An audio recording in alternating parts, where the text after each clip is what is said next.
1932 की एक पुरसुकून रात थी। इराक के शाही महल में मुल्क फैसल ओल गहरी नींद सो रहे थे।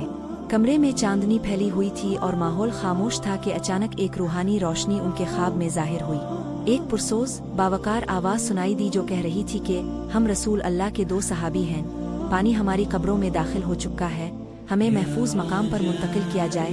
बादशाह ने ये मंजर हैरत और खौफ खुदा के साथ महसूस किया। दरियाए दजला का मंजर खौफ और हैरत पैदा करता था। दरिया आहिस्ता आहिस्ता अपना रुख बदल रहा था और पानी तेजी से उन कुबूर की तरफ बढ़ रहा था जो सदियों से किनारे के करीब मौजूद थी।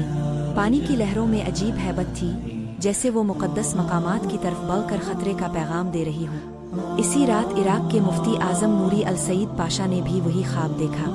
वबरा रजा, उनके चेहरे पर संजीदगी और फिक्र के आसार वाज़े थे।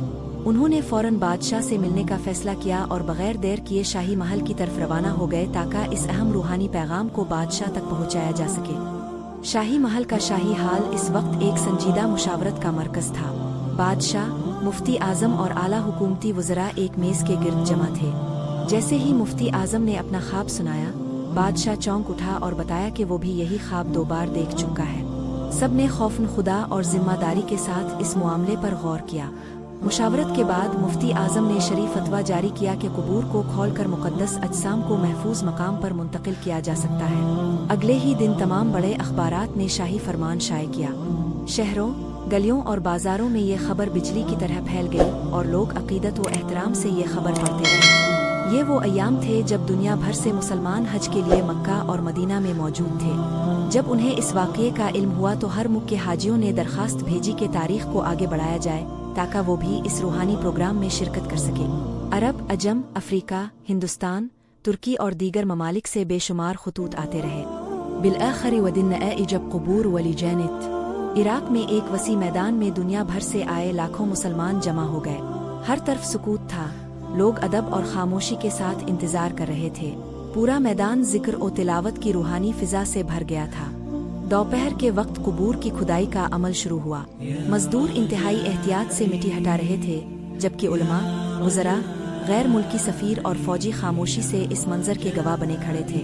गर्द के ज़र्रात सूरज की रोशनी में चमक रहे थे और माहौल मुकम्मल संजीदगी में डूबा हुआ था। जब कुबूर खोली गईं, तो सबकी आंखें हैरत से फटी की फटी रह गईं। दोनों सहाबा कराम के अजसाम मुबारका बिल्कुल ताज़ा, रोशन और सही सलामत थे। कफन साफ, दाढ़ी मुबारक के बाल अपनी जगह मौजूद और हैरत अंगेज तौर पर उनकी आंखें खिली हुई थीं, जिनसे नूर की चमक निकलती महसूस होती थी। मौजूद बिन अक़वाम अरमंदर दर्दिन रहा, वो हैरत से एक दूसरे की तरफ देखते इस एजाज को समझने से कासिर थे। कई डॉक्टर सहाबा की मुबारक आंखों की चमक बर्दाश्त ना कर सके और नजरें झुकाने पर मजबूर हो गए।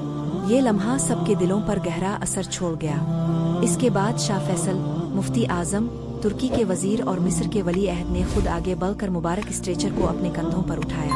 लव इंसान खामोश्त, अजसाम को निहायत एहतराम के साथ शीशे के मजबूत ताबूत में रखा गया। ये मंजर रूहानियत और नूर से भरपूर था। आखिर में दोनों मुकद्दस अजसाम को मज़ार सलमान फारिस के पास मुंतकिल किया गया। रास्ते में हजारों लोग अकीदत के साथ खड़े थे। सूरज गुरूब हो रहा था और फिजा में ऐसा रूहानी सुकून था जो हर दिल को छू रहा था। यूं ये तारीखी और रूहानी वाक़या दुनिया भर के मुसलमानों की आंखों के सामने मुकम्मल हुआ।